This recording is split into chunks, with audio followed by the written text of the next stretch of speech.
Welcome to Rebecca Sounds Reveille. Today I am absolutely excited and very ecstatic to interview the guest that I have for you today because he's got a lot of information to share and he is just so on the move. You're going to want to know everything that he's doing and stay on top of it because I will tell you consistency pays off, and this is the man that's doing it.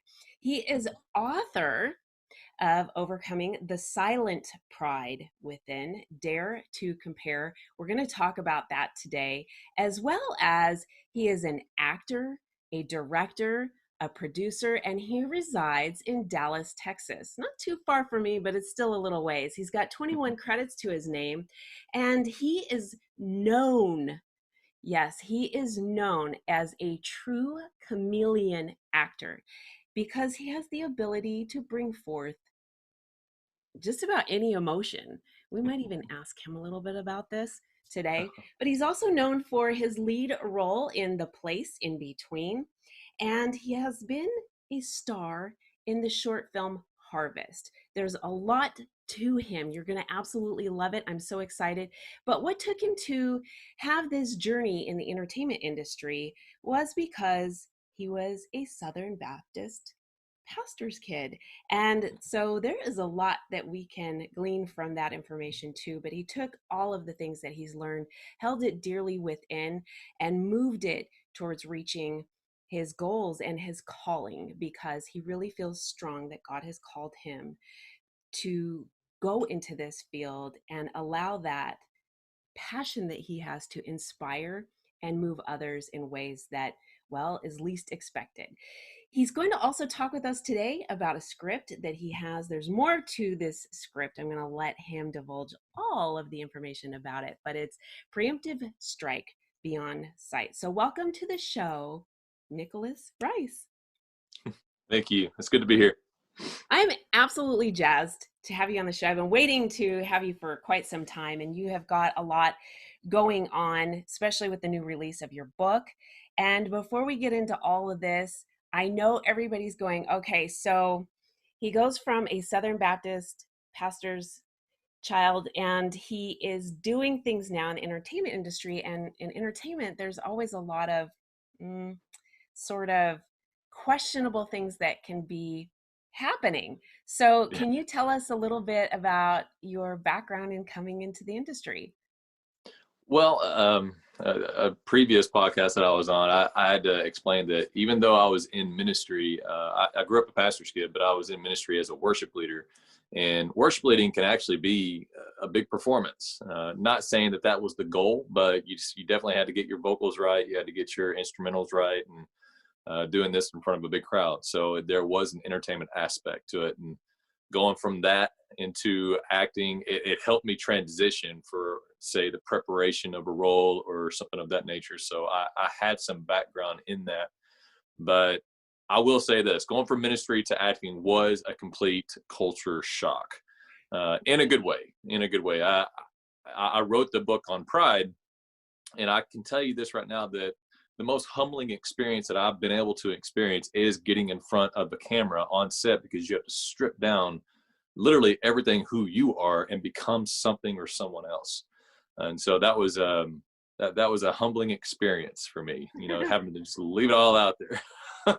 I love it though, because it's really interesting when you look at a lot of very famous recording artists or entertainers, actors that have come and made just this huge fame.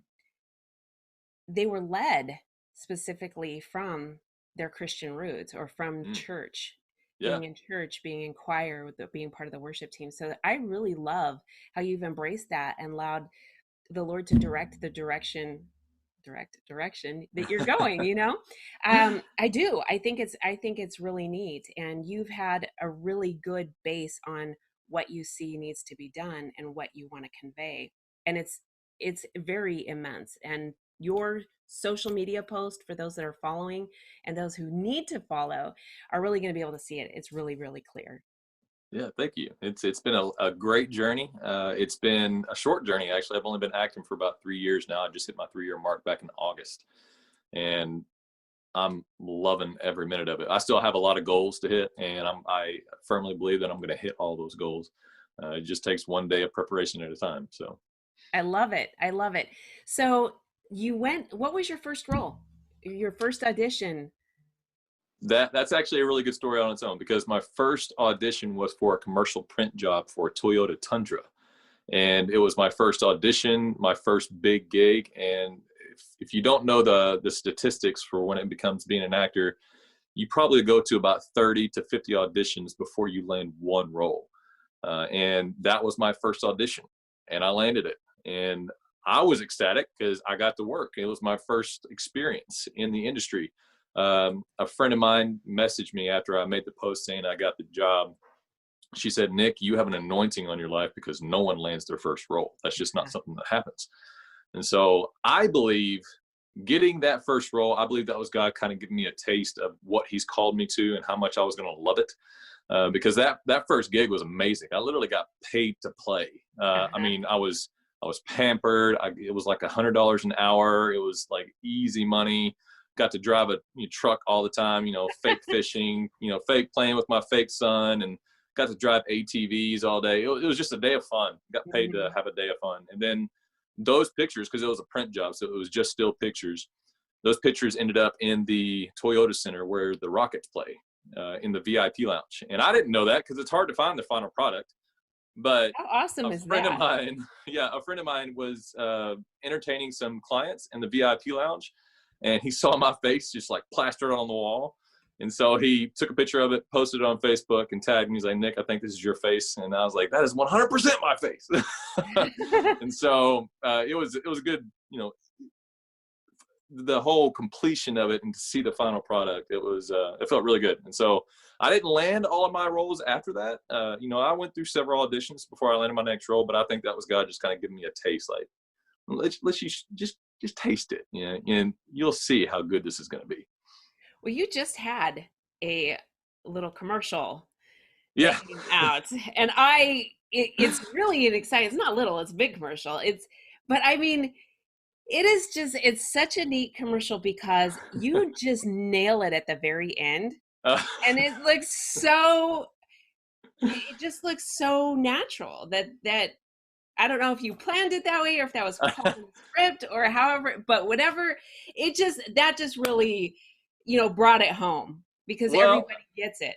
yeah, and I was getting a lot of feedback when it comes to people saying, "This is my life right now," or something of that nature. And the story of that commercial is one all on its own. I was a last minute casting for that commercial. The guy they had backed out at the last minute, and so they called me last minute. And one of the girl who played my wife, she's somebody I've acted with before. She's in my same acting class, and so we have a good chemistry together. They called her as well. The next night we came together. It was like a 4-hour shoot, and they had a script. We memorized it on spot. They made me go get the wardrobe at Target, and so it was a cool shoot. But that whole like head whip thing, that Yes. was all me. They didn't tell me to do that. I just felt like that was natural because I'm agitated that I just put this baby down, and now it's all woke up because of the freaking garage door. Yes, So they yes, and I love it. I love it. yeah. Well, a lot of people, that's what they love. They like, "Man, that head whip, that really communicates exactly what you're trying to say." And I'm like, well, I'm just thankful that the director allowed me to have some artistic input. Yes, and you're And gonna end so, up being known for the actor with the head whip. yeah, I'm totally cool with that. I wish it was a national commercial because that would be so much better, but it's just a regional commercial. So I think right now it's just airing in Houston. I love it. For those of you who have not connected with Nicholas on his social media, you have got to connect with him. We're going to give you all of Please. the, yes, we're going to give you all the details because you've got to see the things that he is putting out. It's absolutely great. And I don't want to share any more with that because I want them to go see it.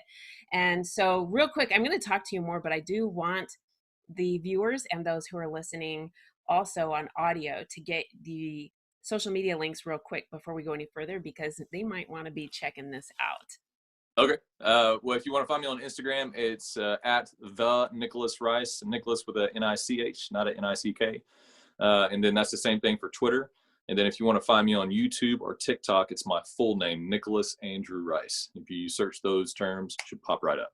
I absolutely love it. Okay, so now there's more. You've got a whole lot more going on too, besides those, and you are just your journey is awesome. But let's talk for a minute before before we go into a script per se. Let's talk about your book launch. Okay. Well, this book I was writing this book before I actually became an actor, but I finished it during the lockdown, and so I've been writing it for about 5 years. It sparked whenever I was in ministry, and if you want to talk about sin, like what are you doing whenever you're choosing to sin? You're choosing yourself. And so Mhm. the story or the subject of pride is a hard one to fathom. Probably the reason why my book's not doing so hot is because people don't want to read about that when it comes to themselves. We have to So be it's accountable. yeah. And so I mean, I can firmly admit that I'm a prideful man, and I need those principles to keep myself humble and accountable. Hmm. And so it was a hard book to write, but it definitely came down to, let's just do this, because no one wants to write about the ugly sister. They just want to write about humility and being Right. humble and stuff like that, but they don't want to write about pride. And so I took it, I made a questionnaire, I sent it out to, ministers and non-ministers alike, and people of all sorts, just to get their intake on these specific questions of selfish pride. And so I'm not saying that all pride is bad, but when you think about it, pride is thinking of oneself as higher than most others, and that's exactly what we need to try to combat. So I have to agree with you. I mean, we have become a world of selfies and oh yeah, self. So yeah, a lot of times we don't equate that has to do with pride and how that can create other sin too. So I like yeah, what you're doing with your book, and I would like to see that that gets out there and in the hands of everybody, because we do need to take a look at ourselves. And I want to share too, so we may have viewers and those that are listening in via the other platforms that may not come from a Christian background or from a spiritual background. And I want to say that this is still very important that you get your hands on a copy of this and read what Nicholas has written, because there's a lot of really substantial information that's going to make a significant change for you yeah. regardless of that. And it would be great if you were touched also by the Holy Spirit that way. But for right now, if you're not at that place, that's okay. You still need to get a copy of this and see how Well, you flourish from that. yeah, yeah, I agree. I actually wrote the book for non-Christians and Christians. Like, I wrote it to be able to lead a humble life down each path. Now I do, and that's where the tagline "Dare to Compare" comes from. Is that at the very end, I basically say, I dare you to compare a life of humility with Christ and a life of humility without Christ. But you can achieve a life of humility down each path. It's just far much better with Agreed. Christ in it. I So absolutely agree with you. 100% agree with yeah, you. I just want to make sure that those who are listening can embrace that, because there's so much growth, so much personal growth, and so much change. And if there's points in your life where you have not been as content as you would like it to be, or as happy and joyous, this can make a lot of difference. And I agree. these are the tools that I want to make sure that the audience has an opportunity to get their hands on. Now, can they get your book on Amazon? Are you doing book signings? I absolutely. If you want to, Amazon is a great place to do it because it gives you print on demand. I don't really like Amazon because they take like 60% of my profits, which I think is a total crock.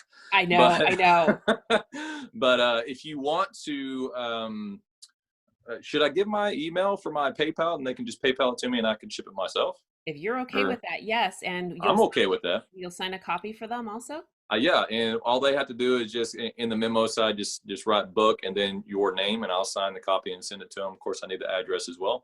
But if you want to send it to my PayPal, it's going to be my PayPal email account is jcfreak82, I love exactly it. how it sounds, at gmail.com.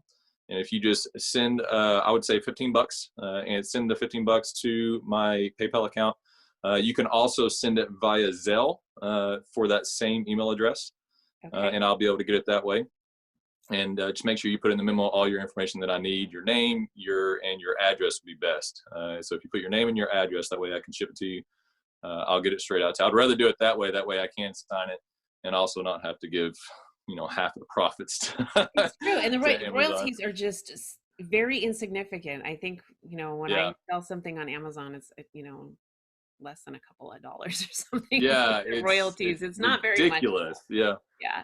But I'm really excited that you have that tool available because it is so needed, and especially with the times that we're living in right now, and you have time to read. So for those of you who are Yeah. on lockdown and you don't have anything to do, this is a great read. You're also going to be able to share that with your friends and your family because we all want to move forward. And when someone is seeing you Absolutely. grow, they want to grow too. What's in you? I want what you Yeah. got. So That's, this is going to be something pretty exciting.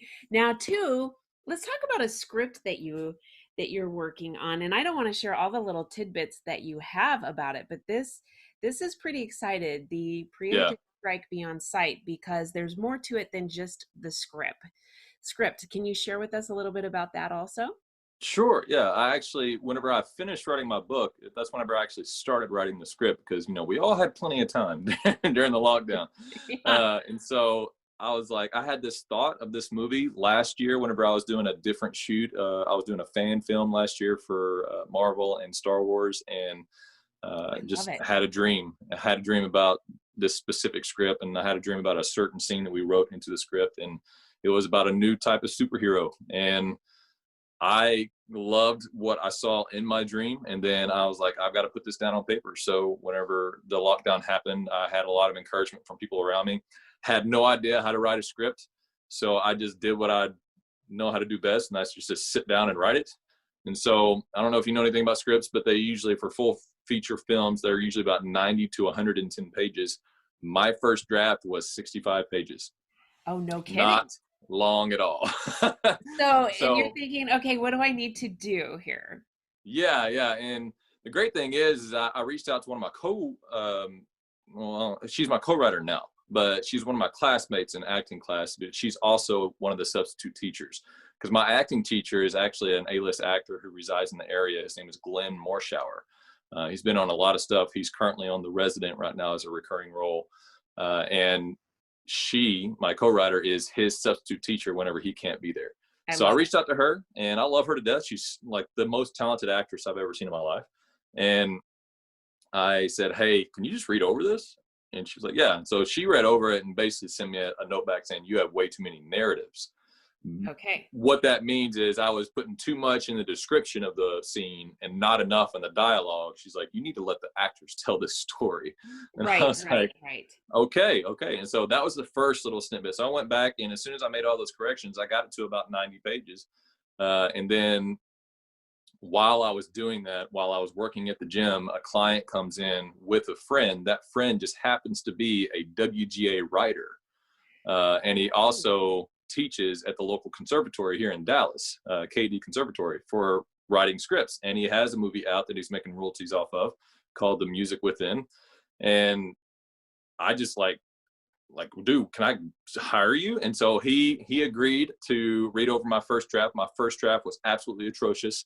He just like riddled it with notes, and it was nothing. I had to like prepare myself, prepare my private heart to receive these notes, Yeah. because it was a lot of corrections that needed to happen. But the good things that he said was, Nick, you've got a great story and you've got great characters. Uh, and we can make something out of this. And I was like, awesome, let's do it. So I invested probably about $1,200 into the script of my own personal money, paying him and also paying my co-writer, because she spent hours on hours on Zoom meetings and stuff like that while I was at work, and we were just going over the script. She would basically take what I had, she would read it, and she would read the dialogue out loud if it didn't make sense, and she would change the dialogue. And so it's just been an amazing journey. So we finally, after I think the 20th revision, we finally have a final draft.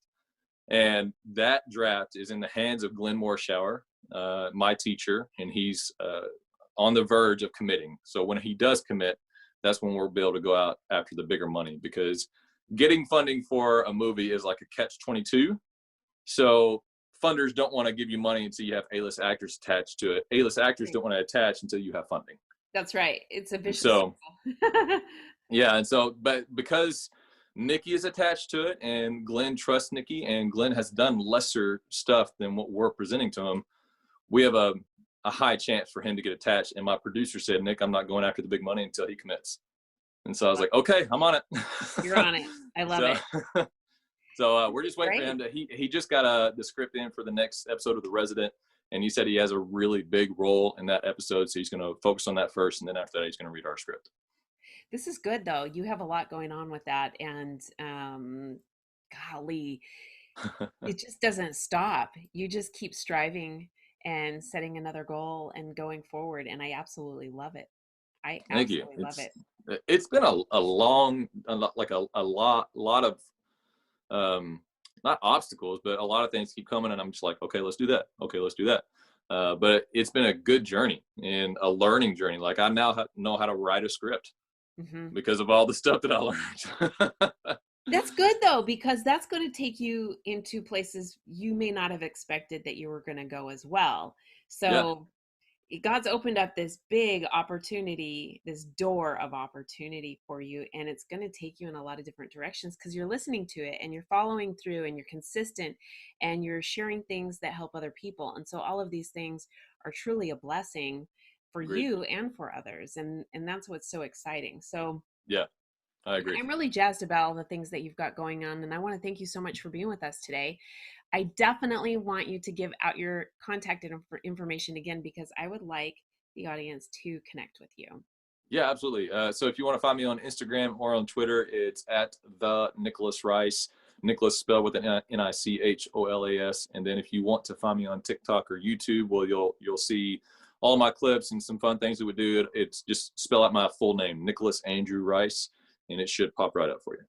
I love it. And of course, if you don't find that for some reason, you can contact me and I will get you in contact with him. And I will Absolutely. also be sharing with you when you do that his book because I'm going to want you to get a copy of that as well. Thanks for tuning Thank in. you. Thank you so much, Nicholas. I am so jazzed again that you were with us today.